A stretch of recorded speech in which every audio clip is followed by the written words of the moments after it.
Саламатсыңарбы балдар? Жетиген мектеп лицейи 2 класстар үчүн дил азык сабагы.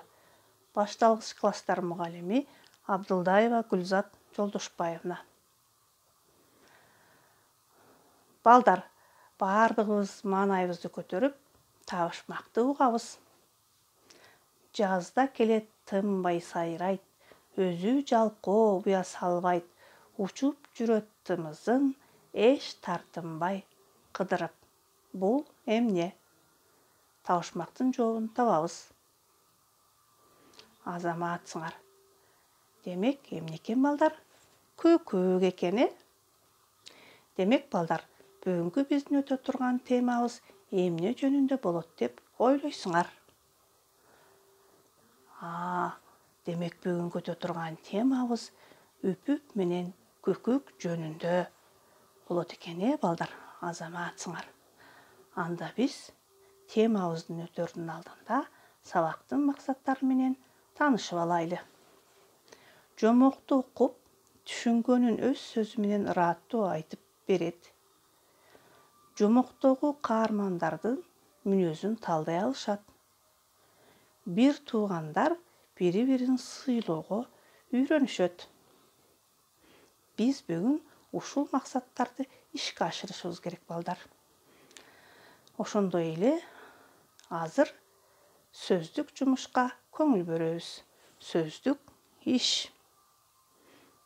Биринчи сөзүбүз мизилдете, тегиздеп дегенди түшүнөбүз, балдар.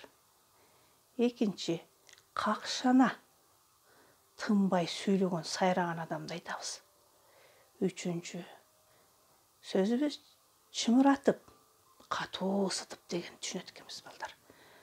Төртүнчү сөзүбүз оюктарын, тегерете тешилген оюкту айтат экенбиз. Демек, биз сөздүк жумуш менен таанышып алдык.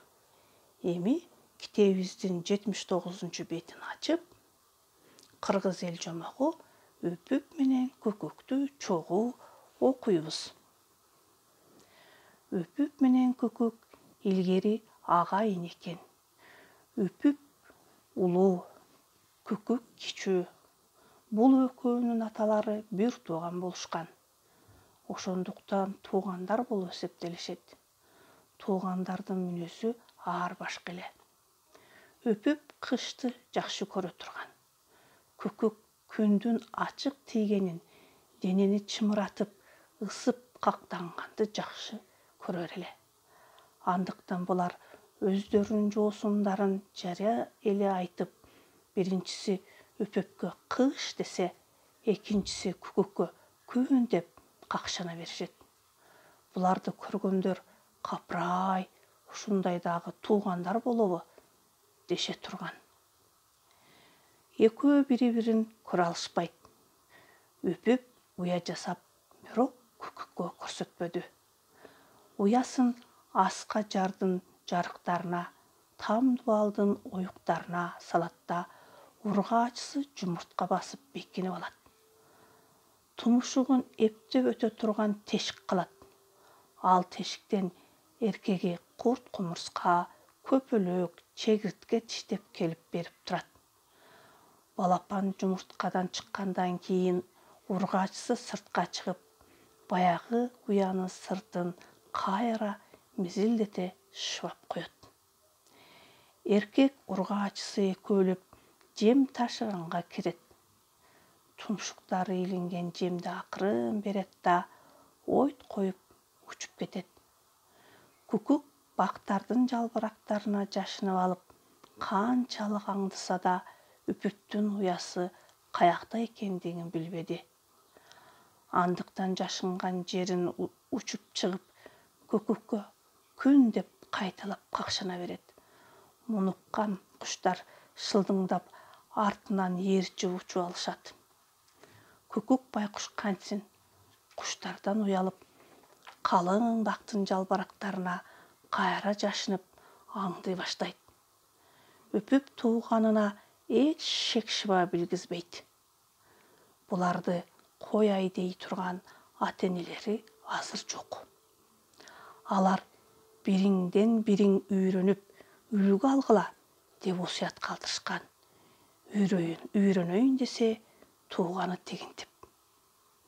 Уя салыш үчүн кыл керек, тыбыт, жүүн, ылай керек.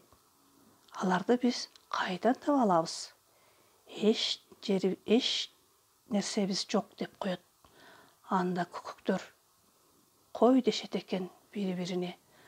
Тууганыбыз уя жасай албай каржалып жүрсө, биз уя салганыбыз уят эмеспи? А дегенде алар уя салышсын. Анан ошону көрүп туруп, биз дагы так ошондой уя жасайбыз. Күтө туралы дешет экен балдар. Күкүктөр күтө туралы дешип, тоо талааны, токой черди кыдырып жүрүшүп, даяр уя табылса, жумурткасын таштап салат. Ал жердеки буурекер канаттуулар табылып, наристеге убал деп жумурткасын чегип, балапанын чыгарып коюшуптур балдар. Булардын тукуму ушундайча уланат. Үпүп үлгү көрсөтпөй, күкүктөн качса, күкүк үпүпкө көрүнбөй аңдыйт. Ыркы жок туугандарды куштар аябай шылыңдашат экен балдар. Көрдүңөрбү, эки бир туугандын бири-бирине жасаган мамилесин. Ушул мамилеге маани бергилечи балдар. Демек, силерге жомок жактыбы? Силерге жомок жаккан болсо, анда төмөндөгү суроолорго жооп беребиз. Күкүк менен үпүп кандай туугандар болушуптур? Экинчи сурообуз.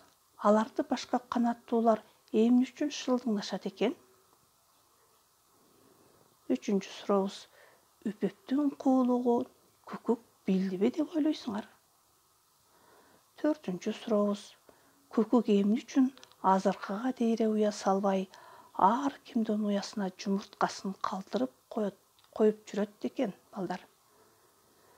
Ал эми бешинчи сурообуз. Ынтымаксыздыктын аягы жапан экенин ынандыңарбы? Ооба балдар, силер суроолорго абдан жакшы жооп бердиңер. Эми үй тапшырма. Текстти окуп, түшүнгөнүбүздү үй бүлөңөргө айтып бергиле. Экинчи сурообуз. Ынтымак, биримдик жөнүндө өз оюңарды жазгыла. Ал эми үчүнчү тапшырма. Күкүк менен үпүптүн сүрөтүн тартабыз. Бүгүнкү өтө турган темабыз ушул. Жомок силерге жакты деп ойлойм балдар. Көңүл бөлгөнүңөр үчүн чоң рахмат.